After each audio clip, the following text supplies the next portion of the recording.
Height कितनी है? मेरी हाइट 6 फुट 8 इंच है बगैर शूज के, और शूज डालने के बाद अकॉर्डिंगली जैसा सोल ऐसे ही हाइट।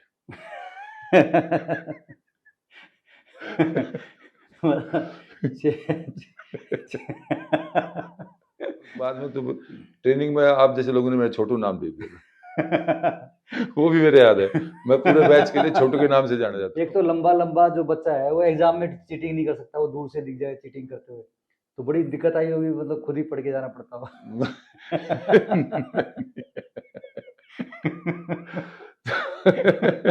जैसे आपने बताया कि इंडियन कैप मिल गई 19 साल की उम्र में जी, तो इंडियन कैप मिलने का क्या मतलब होता है? मैं दर्शकों को ये बताना चाहूंगा कि इंडियन कैप से मतलब होता है कि आप आज से भारतीय टीम के सदस्य घोषित किए जाते हैं। यस। अच्छा तो वो 16 इंच तक मैच पहुंचा था। अच्छा। और इंडियन टीम ने पहली बार पाकिस्तान टीम से कोई सेट हारा था, मैच भी नहीं, कोई सेट पहली बार हारा था। अच्छा। लेकिन आम आदमी तरह आप बाहर जाके गोलगप्पे वगैरह भी ज्यादा नहीं खा सकते क्योंकि दूर से दिखता है आदमी। हाँ बिल्कुल, ये बात मतलब सच ये है। भी बड़ा आपको ये एक बात जैसे सच है। वीआईपी आदमी होता है, यस यस यस, तो उसकी तरह ही आपको मतलब रहना पड़ता देख है। लेते हैं है ना? वो खड़ा था और गोलगप्पे खाना घर पे बुला के मतलब मंगा के खाने पड़ते हो। और जब मैं अपने गाड़ी से फ्रीकोट निकला तो सीधा कह रहा, अच्छा भाई साहब बताओ तो आपके ज्यादा नुकसान तो नहीं हुआ? मगर नहीं मेरा तो नुकसान। तो वो मैं इसलिए बता रहा हूँ कि जो मेरी कि बहुत सी बार ऐसा हुआ है कि किसी अगर मुलजिम को पकड़ने चले गए, मैं सामने खड़ा तो फिर मुलजिम ने हाथ पैर हिलाने बंद कर दिए। अच्छा, वो सरेंडर ही कर देता था? सरेंडर ही करता था। कई बार मेरे साथ ऐसा हुआ। जैसे ये है कि भाई आप लोग, बहुत से लोग फरेज करते हैं, मैं फरेज नहीं करता। मैं मेहनत करता हूँ शरीर के ऊपर। तो फरेज तो भाई खाने के लिए तो मेहनत कर रहा हूँ, और किस लिए? बहुत से लोग कहते हैं आप मिट्टा छोड़ दो, मैं नहीं छोड़ता मिट्टा। बहुत कहते हैं लोग आप चिकनाई छोड़ दो। हाँ ठीक है, लिमिट के अंदर तो सब कुछ करना है। आपका वेट बढ़ सकता है, आपकी स्ट्रेंथ बढ़ सकती है, आपकी मसल्स बढ़ सकते हैं, लेकिन आपकी हाइट नहीं बढ़ सकती। इससे किसी भी को मैं दावा करता हूँ कि किसी के धोखे में आने की जरूरत नहीं है कि हम हाइट।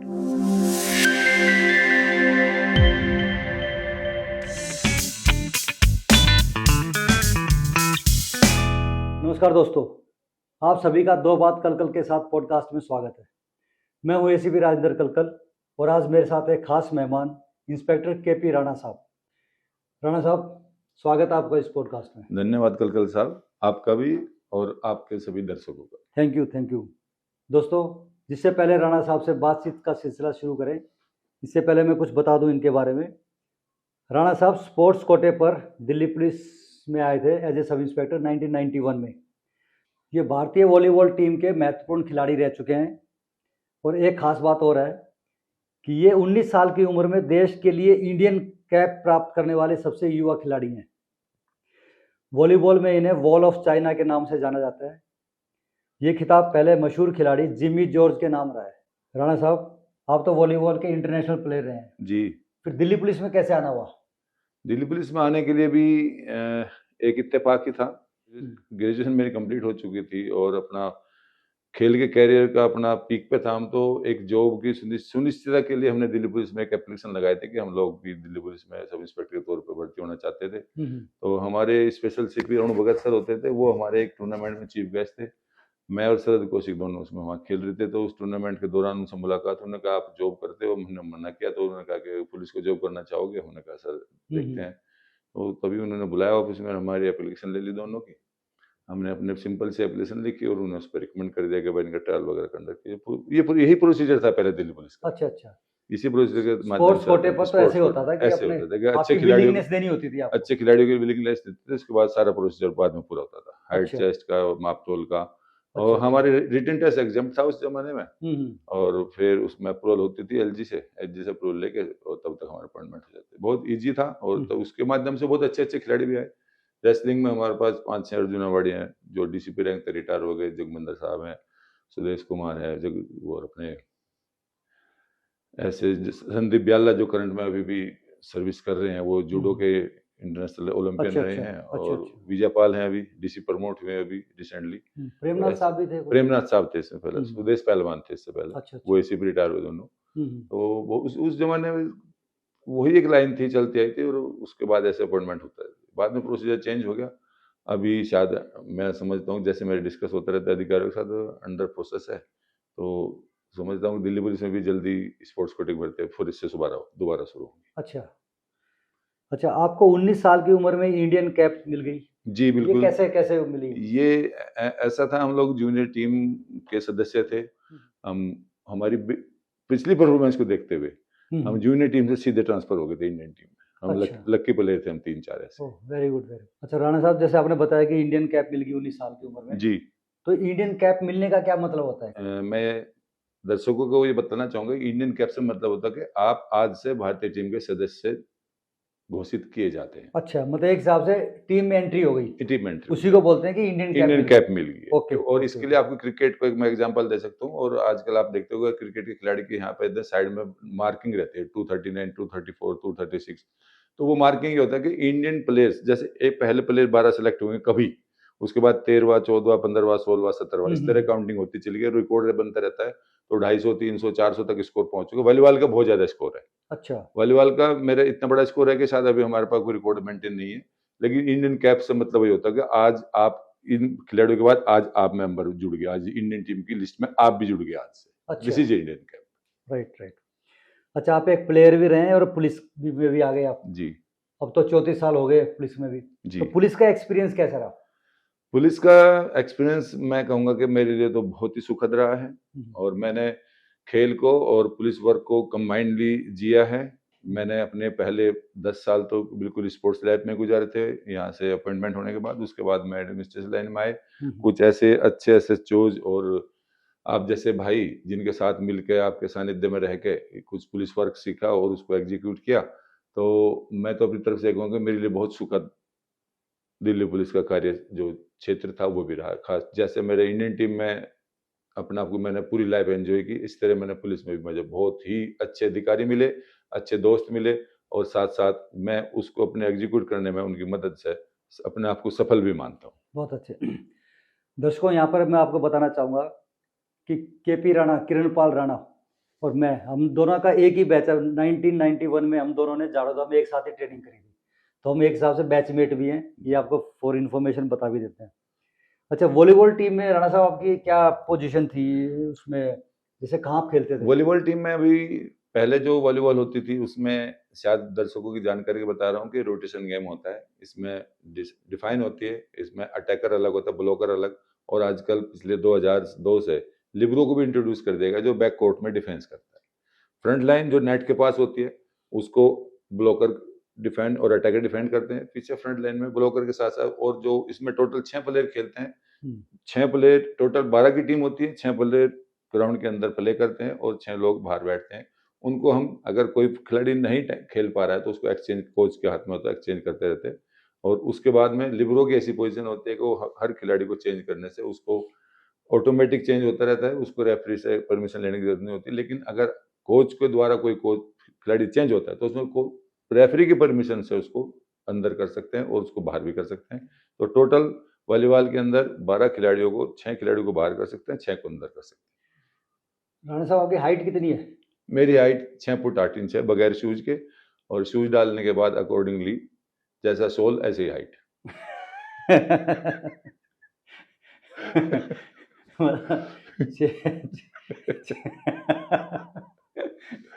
6 फुट 8 इंच मेरी एग्जैक्ट हाइट है। मतलब विदाउट शूज हाइट है? यस। अच्छा, शूज बंद करने के बाद तो फिर जितना आप शूज चाहो का अगर आप स्पोर्ट्स शू पहनते हैं तो हाइट ज्यादा बढ़ जाती है। और लेदर शू की क्योंकि सोल पतला रहता है तो उसमें हाइट कम लगेगी। मैक्सिमम कितनी, मतलब 7 फुट तक भी कर सकते हो? नहीं। वो तो हाथ में बात है, वो तो बढ़ा सकते हैं उसको। मैंने हाइट पूछी थी, मैं सोचा कि आप खाली विदाउट शूज ही होती है, लेकिन ठीक बात है, शूज के साथ बढ़ सकती है, शूज जितना के भी साथ कर बढ़ सकते हैं। गया। मतलब 6 फुट 8 इंच तो आपकी रहेगी रहेगी, हाँ जी। मिनिमम हाइट है मतलब जो। तो आपको तो स्मैश करते समय उछलने की जरूरत नहीं पड़ती होगी? नहीं, वो लेवल की बात है क्योंकि हमारा नेट भी 8 फीट का पूरा होता है। अच्छा, 8 फीट का नेट होता है? 243 हमारी नेट की हाइट है, 243 मीटर, 2.43 मीटर होता है और अप्रोक्स 8 फीट के करीब होता है। तो उसके लिए तो अगर आपको स्टैंडर्ड गेम्स है और हम इंडियन टीम में थे तो हमारी इक्वल हाइट के बहुत से लोग इंटरनेशनल मिलते थे। तो हाँ, ये तो बात जरूर है, आपकी बात से सहमत हूँ, हाइट का एडवांटेज जरूर मिलता है। हाँ बोले।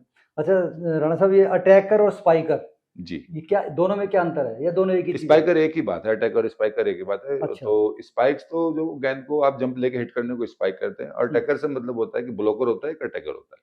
जो हाई बॉल जो हिट करता है उसको अटैकर बोल देते हैं, और जो फास्ट बॉल को हिट करने के लिए वो सेंटर ब्लॉकर को ज्यादा हिट करता है। हम्म। तो स्पाइकर तो सभी होते हैं।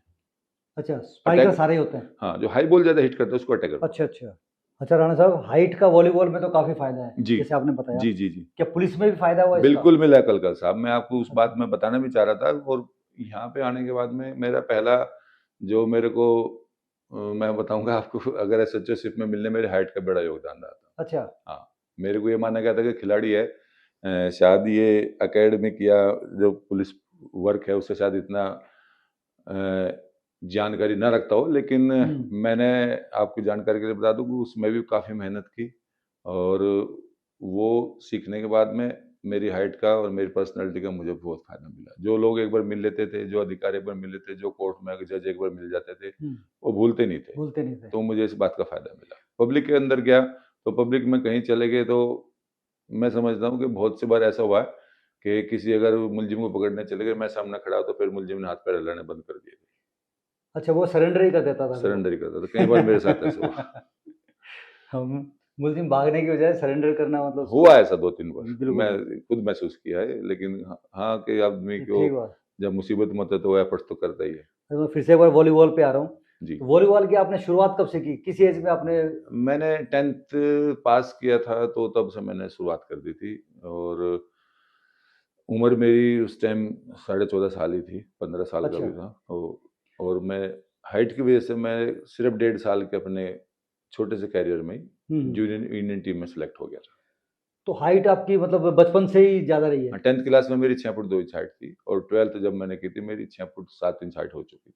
अच्छा, तो स्कूल में तो मुझे लगता है कि असेंबली में सबसे पीछे ही खड़े होते हो जी, असेंबली में भी मुझे सबसे लास्ट में मेरी क्लास में खड़ा किया जाता था। लेकिन उसका फ़ायदा भी मुझे ये मिला था कि जब हम लोग स्कूल में आए थे तो स्पोर्ट्स के बहुत से ऐसे होते थे फंक्शंस, जो खासकर अब तो कम होते हैं, लेकिन उस ज़माने में सर्दियों के अंदर मैं जिला बागपत गाँव दहा से हूँ, तो हमारे यहाँ लोकल में बहुत से ऐसे स्कूल थे जिसमें स्पोर्ट्स की एक्टिविटी कराई जाती थी। उसमें कबड्डी भी थी, एथलेटिक्स थी, क्रिकेट थी, भाला फेंक था, गोला फेंक था। तो मेरे को जो हमारा फिजिकल टीचर था वो ज़्यादातर हर उसमें इवेंट में पार्टिसिपेट कराता था। ये देखे कि इस लंबाई अच्छी है, और लंबाई के साथ साथ मेरा स्ट्रक्चर ठीक था, क्योंकि हिंदुस्तान के अंदर लंबाई को लोग मिली तो है लंबाई, लेकिन मैं लकी हूँ इस बात के लिए कि मेरे को हर सिस्टम, जैसे बॉडी की फिजिक की, मतलब उसका वर्थ लगा लो, हाइट लगा लो, वेट लगा लो, मेरा अकॉर्डिंगली था, बिल्कुल फिट था। जो पैरामीटर्स होने चाहिए, पैरामीटर्स के अकॉर्डिंगली उसके अंदर सारा फिट बैठता बहुत से बच्चे ऐसे स्लिम ट्रिम होते हैं तो फिटनेस लेवल कम होता है, उनका वेट कम हो जाता है, वेट कम रहता है। तो ये प्रॉब्लम है हिंदुस्तान में हाइट के साथ साथ, लेकिन मैं लकी हूँ कि मुझे भगवान ने सब कुछ बख्शी दी, तो उसका मैंने फायदा उठाया। और आज जो भी उपलब्ध हूँ, हाइट की वजह का बहुत बड़ा योगदान है मेरी लाइफ में यहाँ तक पहुँचाने। आपने उसका फायदा उठाया और उसकी वजह से आज आप मेरे शो में आए। जी जी जी। राणा साहब, कोई नेशनल या कोई इंटरनेशनल मैच कोई खास ऐसा जो यादगार हो आपका, कोई जो अभी तक याद हो कि उस मैच में बहुत मजा आया है, या ऐसा कुछ जो हारते हारते जीत गए, इस तरह से कुछ? इंटरनेशनल पे पहला मतलब 2-3 मैच हैं जो मेरी याद में है। मैचेस तो बहुत खेलना है। एक तो हम लोग जापान गए हुए थे, हम लोग नागोया, एशिया कप था हमारा वहाँ पे। उसमें 5 टीमों को खाली इनवाइट किया गया था, और वो हमारी टीम पहली 89 की बात मैं बता रहा हूँ। अच्छा। पहली वो टीम थी जिसने, हम हिस्ट्री में कभी चाइना से नहीं जीत पाए थे, और उस मैच में हमने चाइना को बीट किया था। और जापान टीम को तो 86 में हमने बीट किया था, लेकिन चाइना अनबीटन थी हमारे लिए।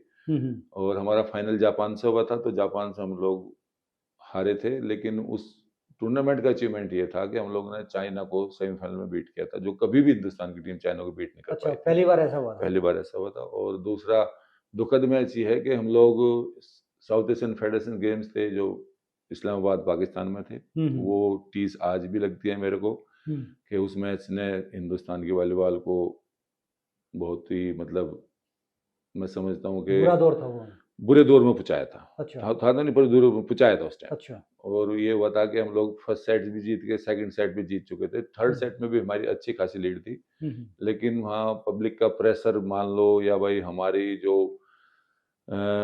जो जोश था उसको हम संभाल नहीं पाए थे, तो हम लोग थर्ड सेट लूज करे, फोर्थ भी लूज कर गए। और फिफ्थ सेट में हम लोग 14 ईच थे, और उसमें भी एक, जब फिफ्थ सेट जो होता था वो 16, अगर दोनों टीम इक्वल है तो 17 जो बना लेता था वो विनर हो जाती थी टीम। अच्छा। तो वो 16 इंच तक मैच पहुंचा था। अच्छा। और इंडियन टीम ने पहली बार हम्म। पाकिस्तान टीम से कोई सेट हारा था, मैच भी नहीं, कोई सेट पहली बार हारा था। अच्छा। और हम थर्ड और फोर्थ दोनों सेट हार गए थे। और फिफ्थ एंड 16 इंच पे हमारे एक खिलाड़ी की बॉल जो है ना आउट लग गई थी बाय चांस, मैं नाम नहीं लूंगा क्योंकि उसने 100% एफर्ट दिया था। और वो एक ऐसा मैच था मेरी याद में कि जिसमें हम जीते हुए मैच को हम हारे थे, बिल्कुल, जिससे खिताब इजीली हम आते जीत आते रह रहे, गया था। इजीली जीत रहे थे हम लोग, फर्स्ट इजीली 2 जीते थे सेट और जीत गए, आखिर थर्ड में मेहनत लीड करके थी। भी। लेकिन पब्लिक का प्रेशर हुआ वहां से, हम्म। हाउला लाइट बंद कर दी गई थी एक बार स्टेडियम की जानबूझ के कि मैच डिले हो जाए। अच्छा। हाँ, मतलब पॉलिसीज तो बहुत अपनाई गई थी पाकिस्तान द्वारा, लेकिन हम लोग फिर भी जीत के बहुत करीब पहुंच गए थे और हमारा लक भी था साथ में, लेकिन बाय चांस नहीं जीत पाए। चलो खैर, खेल में हार जीत होती रहती है, लेकिन ये बात भी ठीक है कि आपने पूरी मेहनत की उसके बाद भी, और यही स्पोर्ट्समैन स्पिरिट है जी जी जी, कि हाँ, वो होने के बाद भी मतलब आदमी को। उससे बूस्ट भी मिला था टीम को कि भाई अब हम लोग ना चाइना को मारने के बाद और कॉन्फिडेंट हो गए थे। बेसिकली ये होता है कि अब हमने अच्छा। चाइना बीट कर दिया, हमारी टीम तो बहुत मजबूत है। हम्म। तो पाकिस्तान को एक्चुअली हम उस टाइम बहुत मतलब लेवल में ले नहीं रहे थे। और उस चीज को भी आपने इस वे में, पॉजिटिव वे में लिया ये कि लिया था कि भाई हाँ, दोबारा फिर तैयारियां की थी और हम लोग फिर पाकिस्तान को कभी भी बाद में जीतने दिया फिर। केपी साहब, कभी ऐसी चुनौती भी आई है कि कोई बड़ा इवेंट आया होगा स्पोर्ट्स का और उसी टाइम कोई बड़ा अरेंजमेंट भी आ गया पुलिस का, फिर कैसे किया होगा आपने? हाँ, ऐसा तो कई बार हुआ है। और हम लोग जब, ऐसा था कि एक बार ऑल इंडिया पुलिस आई थी और उसी दौरान में नेशनल चैंपियनशिप भी आ गई थी। तो ऑल इंडिया पुलिस जो है ना जालंधर में होनी थी और नेशनल चैंपियनशिप चेन्नई में शायद थी उस साल में। तो हम लोग को ऑल इंडिया पुलिस में जाना पड़ा था क्योंकि डिपार्टमेंट हमारा प्रायोरिटी थी और ऑल इंडिया पुलिस भी हमारी प्रायोरिटी थी जीतने के लिए। तो एक बार तो नेशनल लेवल पर ऐसा हुआ था। और पुलिस अरेंजमेंट की बात करें तो जब मैंने एडमिनिस्ट्रेशन लाइन में अपने को दिया था तो फिर उसके बाद स्पोर्ट्स की लाइफ तो कम हो चुकी थी और कई बार अरेंजमेंट ऐसे आए, इससे प्राउड फील करता हूँ कि मैंने भी इसमें सहयोग दिया। तो डिसिप्लिन जो है ये गेम में भी होती है, स्पोर्ट्स में भी और पुलिस में भी है। तो आपने इन दोनों में मतलब कहाँ से डिसिप्लिन ज्यादा पाई, पुलिस में या गेम में? नहीं, डिसिप्लिन तो लाइफ का बहुत महत्वपूर्ण पार्ट है और मैं यही कहना चाहूंगा आपके इस आज के ब्रॉडकास्ट के माध्यम से ही कि डिसिप्लिन तो आपको लाइफ में चाहिए। आपको सुबह उठने में भी आप डिसिप्लिन करना पड़ेगा, आपको कपड़े पहनने में भी डिसिप्लिन रखना पड़ता है, आपकी हर लाइफ से जुड़ा हुआ है। ये तो डिपार्टमेंट के अंदर भाई सलूट मारना और अच्छी ड्रेसअप इसी डिसिप्लिन मानते हैं, लेकिन मैं तो ये मानता हूँ कि डिसिप्लिन तो जवान में भी रहना चाहिए। किसी को अगर जवान से आप बोलते हैं वो भी डिसिप्लिन के साथ ही बोलना चाहिए। बिल्कुल। जो आपको बात बुरी लगती है तो आप दूसरे के लिए क्यों कहते हैं उस बात को। बिल्कुल। तो मैंने फिर जब मैंने सोचा था कि मैं सच्चों कभी अगर भगवान ने बनाया और अधिकारियों ने कोई जिम्मेदारी दी तो मैंने आपने भी 3 साल मैंने जो है ना SHO सादरे के तौर पर काम किया है और 1.5 साल में काम करके आऊँ रूपनगर में। तो रूपनगर में आके तो मैंने और सॉफ्ट मतलब आया था, अपनी लाइफ में लाया था और बिहेवियर में बहुत ही बड़ा चेंज मैंने किया था कि कभी शादरे में, क्योंकि आप समझ सकते हो तो थोड़ा एक्टिव था थाना वहाँ भी मैंने कभी गुस्सा नहीं आने दिया अपने जवान पे। लेकिन रूपनगर में तो मैंने एक मैंडेटरी कर दिया था। अच्छा। मैं ओपनली आपको बोलना चाहता हूँ कि हर मेरा जो, क्योंकि रूपनगर को हम लोग अपनी लैंग्वेज में हल्का थाना मानते हैं लेकिन नहीं है ऐसा। मैंने हर अपने सिपाही के लिए मैंडेटरी कर दिया कि आप हफ्ते में एक टीम में जरूर खेलोगे।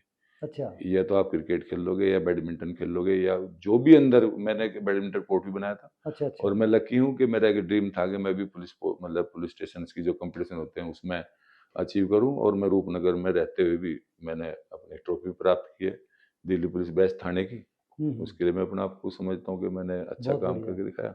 और उस बिहेवियर की वजह से मेरी कई सब इंस्पेक्टर मेरे ट्रांसफर होने के बाद वहां पहुंचे, कह रहे सर हम तो ये आते कि राणा साहब रूपनगर हैं और वहाँ खेलने को विलियर काम को सब मिलेगा, आप वहां से ट्रांसफर हो गए। मैं कहा भाई वो तो एक समय है। तो जैसे आपने बताया कि बचपन से ही आपकी हाइट ज्यादा रही। जी हाँ। तो बचपन में आपको क्या क्या बुलाते थे? नॉर्मल नाम था किरणपाल, लंबू कभी नहीं कहा किसी ने। अच्छा, लंबू हाँ, लेकिन मैं जब वहाँ पहुंचा इंडियन टीम में पहुंचा तो इंडियन टीम मेरी हाइट ज्यादा थी तो इंडियन टीम के कुछ साउथ इंडियन मेंबर्स हैं मेरे सीनियर्स रहे, वो आजकल लंबू कॉल करते हैं। अच्छा। और बाद में तो ट्रेनिंग में आप जैसे लोगों ने मेरा छोटू नाम दे दिया वो भी मेरे याद है, मैं पूरे बैच के लिए छोटू के नाम से जाना जाता हूँ।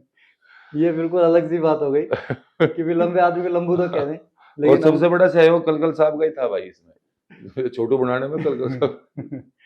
तुम केपी को बोलते थे छोटू। और ये भी अच्छा, ये कभी किसी चीज की नाराज नहीं होते थे, जैसे अभी खुश मिजाज रहते हैं तो कुछ भी बोल दो कुछ नहीं बोल दो इन्हें कोई फर्क नहीं पड़ता था। और बल्कि वैसे तो ये पता नहीं बताने की बात है कि नहीं, ट्रेनिंग सेंटर जाए थे खाली अपने कपड़े उपड़े लेके आते क्योंकि दूसरे के कपड़े पहन नहीं सकते ये। अदरवाइज बर्तन बर्तन वगैरह वो बता दे बर्तन। तो इतने मतलब ये उदार किस्म के आदमी है हाँ, कि सर्दियों में मतलब वो पानी हीटर गर्म करने के लिए लगा देते थे, रोड लगा दी। तो ये तो सन्यासी किस्म के आदमी थे, मतलब चले गए किसी एक कमरे में, देखा कि रोड लगी तो रोड उठा के फेंक दी, अपना बाल्टी लेके किसी तीसरे के बाथरूम में जाके नहा के आ गए, वहां से टॉवल ले लिया और उसे पोंछ के अपना वो 5वें कमरे में छोड़ दिया। वो सारे बाद में ढूंढते फिरते थे, मेरी बाल्टी कहाँ गई, मेरा रोड कहाँ गया, मेरा नहीं इसके टॉवल। पीछे मैं आपको बता दूं, इसके मतलब बिहाइंड द सीन बात ये है कि ये मेरे साथी ऐसे थे, ये कलकत साहब के साथ साथ में और मेरे सारे प्लाटून मेट भी और मेरे दोस्त भी जितने भी वहाँ थे, खासकर मैं अपने उस्तादों का भी इस बात के लिए धन्यवाद देता हूँ कि बीइंग ए स्पोर्ट्स पर्सन इन्होंने मुझे बहुत रिगार्ड दिया था।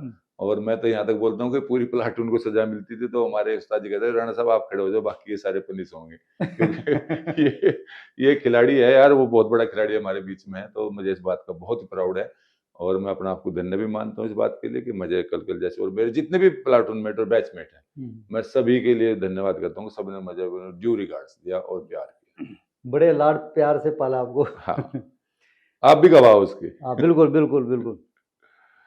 राणा साहब, एक चीज और होता है कि रिश्ता ढूंढने के लिए तो परिवार को काफी मतलब मशक्कत करनी बिल्कुल पड़ी होगी आपके बिल्कुल, इस लिए। बात में वाकई में, लेकिन समय बलवान है और जहाँ आपकी ये किसी इंसान के हाथ में बात नहीं है। शादी रिश्ते जो बड़े बुजुर्ग बोल गए हैं वाकई में सच बात है।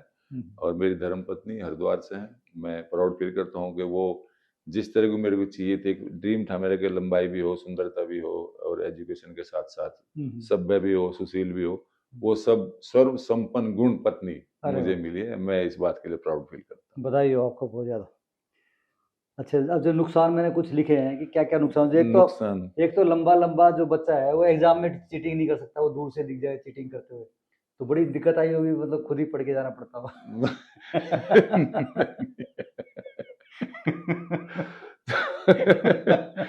ये बातें तो खैर, ये तो एक, क्योंकि बड़े आदमी आप बच्चा दिख अटेंशन जाता है दूर से कि भाई ये अटेंशन पे कर सकते हैं, लेकिन एक फायदा लंबाई का मिल गया। जब मैंने 12th के एग्जाम के लिए, मैं क्योंकि जूनियर टीम में आ चुका था, तो 12th का एग्जाम मेरे आगे, तो मेरे स्कूल्स का जो हमारे टीचर्स थे और सिस्टर, मेरी सिस्टर और बहनोई जो है ना, उनका बहुत बड़ा योगदान है मेरी लाइफ में, जो आज मैंने अचीव किया है।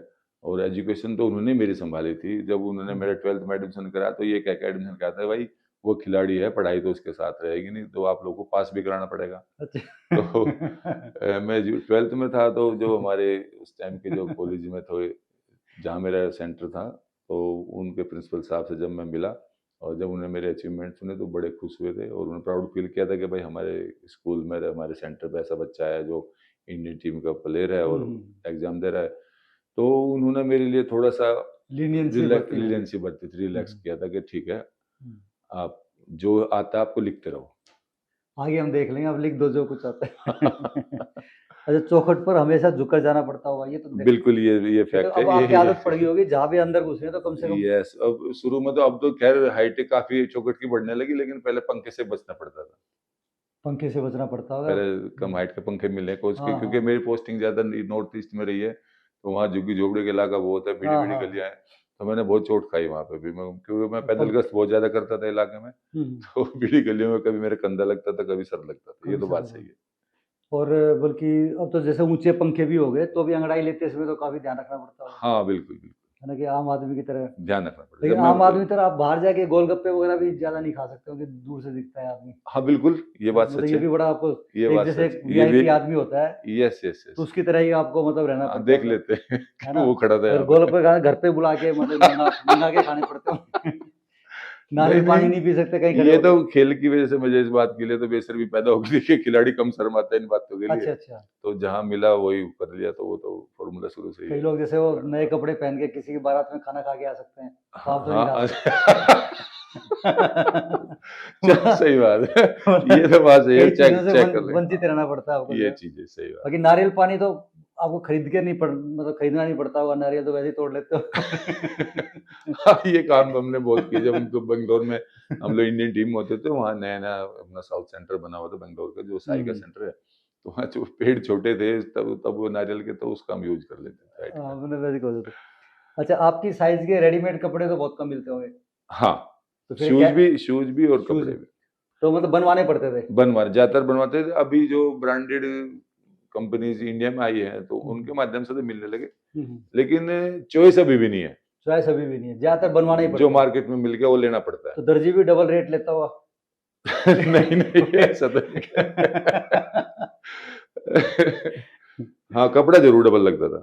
अच्छा। दर्जी तो डबल रेट नहीं देता, कपड़ा जरूर डबल मंगाता था। और हमने जो कुछ विचार करा कि जैसे भाई ठीक है, आपने अपना बेड तो बड़ा मतलब लंबा बना लिया होगा, हाँ, कहीं पे आपको रुकना पड़ गया, मेहमान बढ़ गए, तो पीछे फिर वो डाइनिंग टेबल या टेबल लगाने पड़ते होंगे यस, ये घटनाएं हुई हैं मेरी बेड और को मेरे मतलब मेरी जहाँ सिस्टर के यहाँ, मेरी बुआ के यहाँ, और कहीं जो मेरे ऐसे नजदीकी रिश्ते थे जहाँ मेरा आना जाना ज्यादा था, तो उन्होंने मेरी बड़ी खाट बनवा ली थी। अच्छा बनवा दी थी कि ये तो रोज रोज आते हैं तो इनका लंबाई करवा रहा जहाँ हूँ। तक मैं ज्यादातर मतलब यूज टू था जाने का, अच्छा। तो वहाँ अच्छा, बड़ी घर में खाट साफ सफाई का जो पंगा मेरे घर होता में है- खुद मेरे भाई ने, बड़े भाई ने मेरी बड़ी खाट, जब मैं दिल्ली में आया था दिल्ली पुलिस में, तो अच्छा, मेरे बड़े अच्छा। भाई टीचर हैं हम्म। और वो रिटायर हो चुके हो, तो और मेरा जो तीसरा भाई है वो भी डॉक्टर थे, hmm. Is no more now, but मेरे बड़े भाई ने एक चारपाई स्पेशल बनवाई थी जब मैं दिल्ली में आकर रुका था। अच्छा, घर में साफ सफाई का काम जो है, पंखे साफ करना और झाड़ू साफ, वो तो बहुत आपको ही आसानी से करता हूँ और आपको दे- प्रायोरिटी पे मेरा नाम ही आता है। क्योंकि बिना स्टूल के आप तो बिना स्टूल के कर लेते हैं। कई बार सामान उतारने में भी घर वाले यूज करते हैं, सामान तो ट्रांस पे से कुछ निकालना है जो कुछ कुछ है। निकालना। अच्छा, आपके साथ फोटो खिंचवाने में सब हिचकिचाते होंगे, तो हम भी देखते थे कि जब आपके साथ फोटो राणा साहब के साथ कोई ग्रुप फोटो खिंचवाते तो हर एक आदमी सोचता है कि थोड़ी दूर खड़े हो जाओ, कॉम्प्लेक्स आ जाता था। जो खड़े होते तो एडी उठा लेते थे, हालांकि उनकी एडी उठाने से भी कोई खास फर्क पड़ता नहीं था, क्योंकि इनका काफी डिफरेंस रहता था। कई बार जैसे शादियों में क्या होता है कि रोटी लेने के लिए बड़ी भीड़ लगती है, क्योंकि हाँ, रोटी थोड़ी थोड़ी, हाँ, तो काफी, तो आप तो जेसीबी की तरह पीछे से उठा लेते हो। आपको ज्यादा नहीं, इंतजार नहीं अगर करना ऐसी जरूरत पड़ी तो मैंने किया है काम, बिल्कुल प्रैक्टिकल बात है। और खासकर जिस शादी में अगर जल्दी जाना है, तो मैं खाना भीड़ लगी है, तो मैं ये काम कर लेता था और दूसरों के लिए भी उठा लेता था, लो भाई तुम भी ले लो। अरे सबके लिए उठा के ले आते थे अपने। जो मेरे साथ होते तुम भी खाओ भाई। अच्छा, आपको देख के कोई कुछ कह भी नहीं पाता होगा, पहले तो हर एक आदमी करता है ना कि दूसरा उठा ले तो उसके साथ लड़ाई करते हैं, हाँ, एक बार हुआ ऐसे मेरे तो साथ। लेकिन आपको देख के तो फिर वो हथियार डाल देते यस, होंगे। एक बार मैं मेरे साले साहब की वाइफ थी, वो मैं आरकेपुरा में पोस्टेड था जब, तो हमें कहीं इमरजेंसी में जाना था, उसका बेटा बीमार था, तो उसको साथ लेके आ गए, तो हम लोग एम्स में दिखाने के बाद घर आ रहे थे, तो पता नहीं क्या हुआ है कि गाड़ी ने ब्रेक जबरदस्त लिए, तो जबरदस्त ब्रेक लेते ही तो मैं भी ब्रेक तो लिए, लेकिन मैं उससे टच हो गया जाकर, टच होने के बाद में वो तो हल्का सा डैमेज मेरे भी हो गया, उनको, क्योंकि वो पंदा नीचे उतर गया, बड़ा तड़क भड़क होता है, जब तक मैं बाहर नहीं निकला तब पूरा तड़क होता है, और जब मैं अपने गाड़ी से निकला तो सीधा कह रहा, अच्छा भाई साहब बताओ तो आपको ज्यादा नुकसान तो नहीं हुआ? मगर नहीं, मेरा तो नुकसान। तो वो मैं इसलिए बता रहा हूँ कि जो मेरी साले की वाइफ थी, रूपा नाम है उसका, तो रूपा भी हंसते हंसते पागल हो गई, कह रहा भाई साहब इसका पहले तो रूप कुछ और था, बाद में कुछ और हो गया। जो आपसे ही पूछता है कि आपके ज्यादा नुकसान तो नहीं हाँ, हो। वो पहले तो गुस्से में उतरा था पहले तो पूरा। गुस्से में उतरा था। अच्छा राणा साहब, पिक्चर देखने का शौक है क्या आपको, फिल्में वगैरह? नहीं, मुझे अच्छा। अगर बच्चे कभी लेके भी जाते हैं अभी, तो मैं तो जाता नींद आ जाती है, अच्छा, जाके सो जाते हो? सोना पड़ जाता है। लेकिन जब भी लेके आते हैं फिर तो आप लास्ट लाइन में बिठाते कभी हो। कभी ऐसी कोई पिक्चर आ जाए जिसका मतलब, एक तो गदर आई थी, ऐसी गदर देखी थी मैंने अच्छी तरह, हम आपके हैं कौन, उसने भी मुझे मतलब नींद आई थी, दो तीन नहीं पिक्चर तो जैसे आप चले गए जिसमें भी देखने, तो आपके पीछे वालों को तो बड़ी दिक्कत होती होगी, वो कहते हैं और नीचे हो जाओ। नहीं, पहले होती थी जब वो मेरे ख्याल में वो दौर था जब सिनेमा देखते थे, 10 रुपए का टिकट, 5 रुपए टिकट, और बालकोनी वाला सिस्टम था। आजकल जब से ये इसका सिस्टम आया है, जैसे वेब सिनेमा जाए और जो मॉडर्न सिनेमा जो है, इसमें तो अकॉर्डिंगली है, सीट सारी की सारी कंफर्टेबल है, लग्जरी सीट्स हैं, तो इसमें नहीं, बड़ी सीट है इसमें। पीछे वाले वो कहते नहीं, मतलब पीछे नहीं, वो कह रहे हो पीछे सीटिंग वाले अरेंजमेंट तो ना स्टेप्स का है, तो वो अच्छा, अब दिक्कत नहीं है, थोड़ी बहुत दिक्कत आती होगी, इधर उधर करके देख लेते हाँ होंगे। हाँ, वो कर लेते। हाँ, ये मुझे जरूर दिक्कत आती है कि अगर कोई पीछे खोल ले तो मेरे घुटने जरूर अड़ जाते हैं उसको। अच्छा, हाँ, मतलब आपको मतलब उल्टी लेग स्पेस नहीं मिलती, उल्टी मुझे, हाँ, वो कम स्पेस मिलता है, तो मैं कॉर्नर में साइड की प्रेफर करता हूँ ज्यादा, ताकि जिसके आप सामने बाहर की तरफ सामने सीट ना हो, जिसकी कॉर्नर सीट पे बैठते हैं राणा साहब, ताकि पैर बाहर की तरफ बाहर पसार निकल नहीं जाए। आता। हाँ।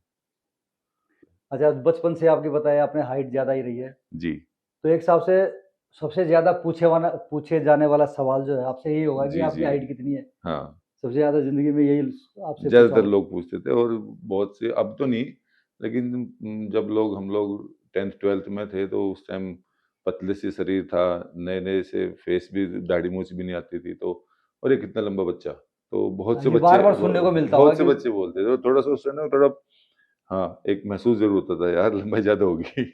अच्छा, ऐसा तो कैसा, तो अच्छा लगता था कि कैसा लगता था नहीं नहीं, मैं तो हमेशा प्राउड फील किया, अच्छा, मैंने कि कभी नहीं, क्योंकि मेरी सिस्टर ने एक बार देख लिया था मेरे को थोड़ा झुक के चलते हुए, कह रहा तू झुक के क्यों चल रहा है, मगर दो बच्चे ऐसे बोल रहे थे कि कितना लंबा लड़का है, बोला फिर क्या हुआ। हाँ हाँ, फिर क्या हो गया, सही हाँ, बात फिर क्या हुआ। है।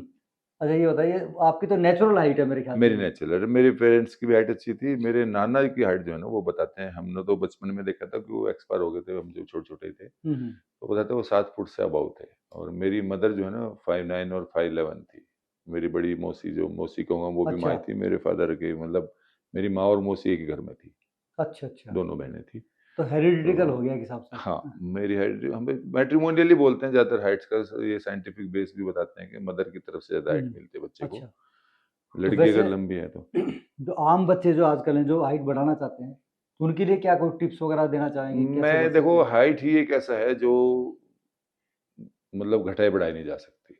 हाँ, अभी तक दुनिया में कोई ऐसा फार्मूला नहीं बना कि जो आपको हाइट बढ़ा दे। आपका वेट बढ़ सकता है, आपकी स्ट्रेंथ बढ़ सकती है, आपकी मसल्स बढ़ सकते हैं, लेकिन आपकी हाइट नहीं बढ़ सकती। इसमें किसी भी को मैं दावा करता हूँ कि किसी के धोखे में आने की ज़रूरत नहीं है कि हम हाइट बढ़ा देंगे। ऐसी कुछ कोई कुछ दवाई नहीं बनी। एक्सरसाइज हाँ, वगैरह हाँ, करके थोड़ा ये बहुत ज़रूर है कि हार्मोन्स डिस्टर्ब होने से आपको कोई अंग ना बढ़ जाए किसी दवाई से, तो एक्सरसाइज से आपको सेहत बन सकती है, आपकी फिटनेस बन जाए। आप झुक के चलते हो, आपकी फिटनेस आई, तो आप अलर्ट हो गए, अलर्ट होते आपकी हाइट बढ़ जाएगी, बॉडी अपने आप थोड़ी इंप्रेस भी लगेगी आपकी, तो वो हाइट बढ़ती है, न कि नेचुरल हाइट।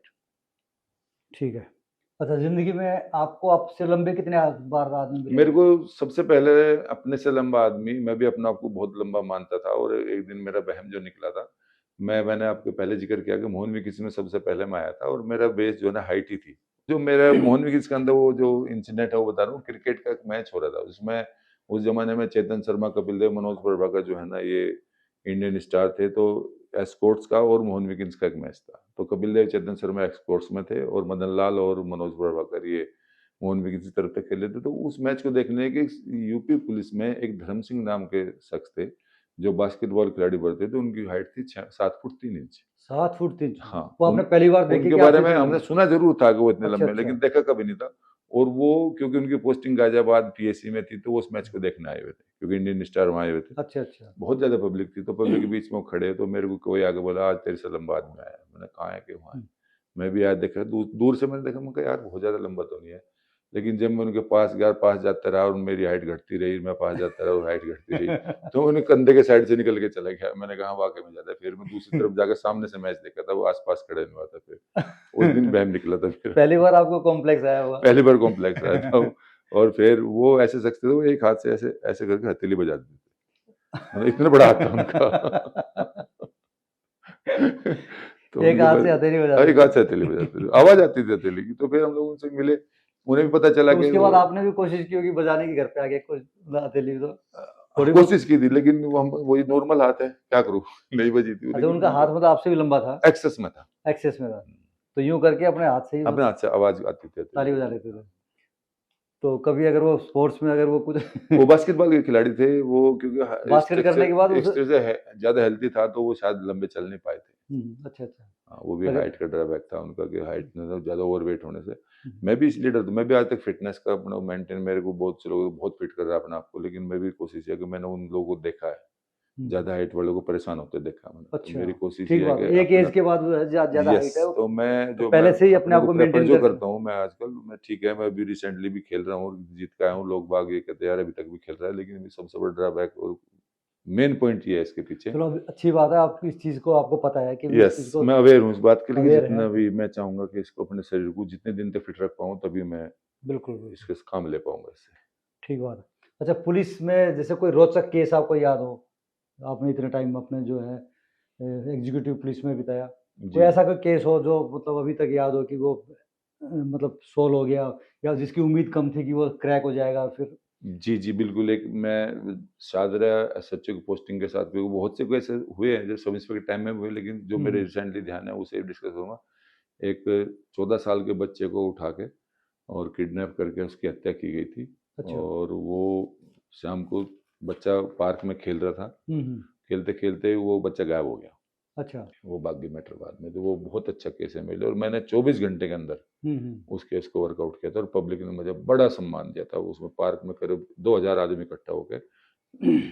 के राणा साहब, अभी आखिर में एक तो ये बताओ, हॉबी क्या क्या है आपकी खेलने के अलावा? भाई ये तो देख लिया आपने खेलने हाँ, का। मेरी पहली हॉबी है, अगर जीवन में आपको कुछ करना है तो स्वस्थ रहना पड़ेगा। अच्छा। क्योंकि जैसे आपको किसी लड़ाई जीतने के लिए आपको अच्छे और मजबूत और सक्षम हथियार चाहिए, उसी तरह ऐसा मेरा मानना है, जीवन भी एक लड़ाई है। इसको अगर आपको किसी भी एंगल से जीते, जैसे आपसे पहले डिस्कस हो रही थी इस पॉडकास्ट बैठने से पहले, कि आपने बड़ा अच्छी कई बातें बताई मुझे कि लाइफ में सब कुछ जो है ना निश्चित है, और सब कुछ अपने टाइम पे घटित होगा, लेकिन दिन और रात तो निकलेंगे। बिल्कुल।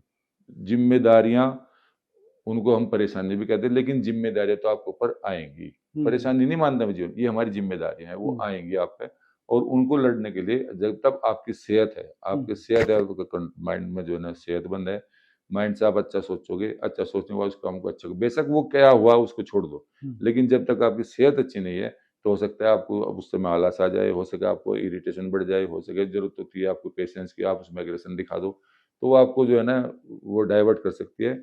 लेकिन सेहत एक ऐसी चीज है आपकी जो आपको वेल मेंटेन रखेगी और आपको सही डिसीजन में मदद करेगी। तो मेरे तो मैसेज यही है कि भाई लड़ाई जो है जीवन की वो सेहत से लड़ी जा सकती है। दोस्तों, राणा साहब कहना चाहते हैं कि भी चुनौतियां तो आएंगी जीवन में, मृत्यु लोक है। यस। है ना? तो उनसे लड़ने के लिए आपको फिजिकली फिट और मेंटली फिट, ये दोनों ये को दो मतलब जरूरी है, वो आपको तैयार रहना पड़ेगा। और इनका आपस में वाइस वर्सा कॉम्बिनेशन है, और कॉम्बिनेशन अगर दिमाग ठीक नहीं है तो सेहत ठीक नहीं रहेगी, और सेहत ठीक नहीं है तो दिमाग भी ठीक नहीं रहेगा। ठीक है। 1 घंटा अपने लिए देना है, देना, चाहे उसमें प्राणायाम कर लो, परिणाम भी कर सकते हैं, या तो दौड़ लो, ये भाग लो, दौड़ कुछ लो, भी भाग करोगे लो। तो उसने कही या तो आपका दिमाग फिट होगा या सेहत फिट होगी। एक बार वार्म शरीर हो जाएगा, बाकी तो सांस तो जितने निश्चित है वो तो आकर रहेंगे। उनको सुलभ तरीके से लेना। तो जैसे ये है कि भाई आप लोग, बहुत से लोग फ्रेज करते हैं, मैं फ्रेज नहीं करता, मैं मेहनत करता हूँ शरीर के ऊपर। तो फ्रेज तो भाई खाने के लिए तो मेहनत कर रहा हूँ, और किस लिए? बहुत से लोग कहते हैं आप मिट्टा छोड़ दो, मैं नहीं छोड़ता मिट्टा, बहुत कहते हैं लोग आप चिकनाई छोड़ दो। हाँ ठीक है, लिमिट के अंदर तो सब कुछ करना भी कितना भी छोड़ दो, लेकिन फिर भी जब अगर आप फिजिकली फिट रहेंगे तो कुछ छोड़ने की जरूरत नहीं पड़ेगी। यस। है ना? तो अपने आप को सेहतमंद रखो। लोग क्या करते हैं कि पहले मीठा छोड़ने से पहले अपना घूमना छोड़ देते हैं, जी, दौड़ना छोड़ देते हैं, फिर ये जरूरत आती है कि भी ये छोड़ दो वो छोड़ दो। अगर आप अपना पार्क में जाना शुरू करोगे, पसीना निकालते रहोगे, फिर कुछ भी खाते पीते रहो, सब हजम होता रहेगा। और एक बार आप करके शुरुआत करके देख लीजिए, फिर आप छोड़ नहीं पाओगे जब आप उसको एंजॉय करने लगोगे। उसको एंजॉय करो, ना कि उसको बर्डन। आपने तो अभी कुछ छोड़ा नहीं, मतलब खाने परहेज कोई नहीं आपका अभी? नहीं, मैंने कोई परहेज नहीं मेरा अभी। तो ये सीखने की चीज़ है हमारे राणा साहब से। तो फिजिकली फिट हैं और आज भी, और इनको आगे की भी चिंता है कि भी हाइट बढ़ी है, तो अभी से, बजाय इसके कि बाद में आगे पता चले आदमी को, आंखें नजर मतलब खुली आंखें होनी चाहिए, पता है कि ये दिक्कत आती है, हाइट जिनकी बड़ी होती जी है, हाइट वाले तो को पहले ही अपना सोच समझ कर अपने उस हिसाब से अपने रूटीन दिनचर्या अपने बना रखी ये है। बनाई बहुत बढ़िया। इसके लिए एक आखिरी सवाल है राणा साहब, बताओ। मतलब आपके ऊपर कोई पूछे कि विश, कि भी अगले जन्म में आप कितनी हाइट चाहोगे, इतनी चाहोगे, कम या ज्यादा?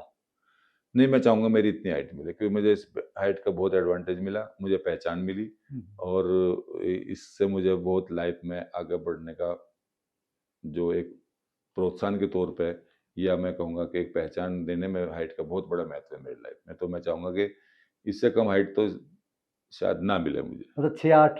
तो आपको मौका पड़ा 7 भी करना चाहो तो कर सकते हो, बताओ कितनी, या 6-8 से काम चल जाएगा? नहीं, 6-8 से कम काम चल जाएगा, इसी से काम चला लोगे? इससे काम चलेगा, आई एम सेटिस्फाई। बहुत बढ़िया किरण भाई के धन्यवाद भाई। केपी और भाई, आपने एक बहुत अच्छी शुरुआत करी कल भाई। ये मैं तो सभी से चाहूंगा कि आप सभी, मैं तो खासकर अपने बैचमेट के बहुत से, पवन था, आप थे, और कई हैं, जैसे दुग्गल था, दुग्गल छोड़ गया, यशवंत सिवाल है, वो भी अपने आप में एक मिसाल है, और खोकर है, बिल्कुल बिल्कुल बिल्कुल, संजीव था हमारे बीच में, है ना? बिल्कुल तो बिल्कुल। बहुत से ऐसे मेरे दोस्त हैं जिनका नाम नहीं ले पा रहा हूँ, लेकिन वो सब मेरे लिए यारे प्यारे, उनके लिए भी मैसेज देना चाहता हूँ कि आप सबने मुझे मान दिया, सम्मान दिया, आप सभी से मैंने बहुत कुछ सीखा, क्योंकि जो शुरुआत मैंने की थी अपने स्पोर्ट्स लाइफ की। आप सबको भी धन्यवाद। दोस्तों, हमारा 91 का बैच है, हमारा एक ग्रुप है। हर 6-7 महीने में हम इकट्ठे होते रहते हैं, और हम अपने आप को लकी मानते हैं, बल्कि हमें लगता है कि हमारा बैच सबसे बढ़िया था। किरण भाई, हर लोग अपने बैच को अच्छा मानते हैं, लेकिन हमारा 91 का बैच जो है ना वो सारे बैच बढ़िया होते हैं, बिल्कुल। यूनिक है। हम्म, और हमारे अच्छे अच्छे अधिकारी उसमें से निकले हैं जिन्होंने अपना नाम रोशन किया दिल्ली पुलिस के अंदर, पहचान बनाई है। उसमें से कई नाम लूंगा तो वे कम पड़ेंगे, कुछ दूसरे दोस्त मेरा बुरा मान जाएंगे हमारा नाम क्यों नहीं लिया, लेकिन कई नाम ऐसे हैं जो बिल्कुल ठीक बात। बहुत बड़े नाम हैं दिल्ली पुलिस के। हम प्राउड फील होता है कि हमारे बैच के हैं, और हम और कल कल तो मतलब भाई जैसे हैं, बैचमेट नहीं भाई जैसे हैं। राणा साहब बहुत बहुत धन्यवाद आप आए। और दोस्तों आज के लिए बस इतना ही। आशा धन्यवाद। करता हूँ कि किरणपाल राणा साहब की बातें आपको पसंद आई होंगी और इनके दिए हुए टिप्स, इसमें काफ़ी हंसी मजाक भी हुई लेकिन काम की बात भी बहुत निकल के आई। फिटनेस के मंत्र दिए इन्होंने। आज के लिए बस इतना ही। अगले पॉडकास्ट में फिर मिलेंगे किसी एक खास मेहमान से। तब तक हंसते रहिए, मुस्कुराते रहिए और कानून का पालन करते रहिए। नमस्कार, जय हिंद।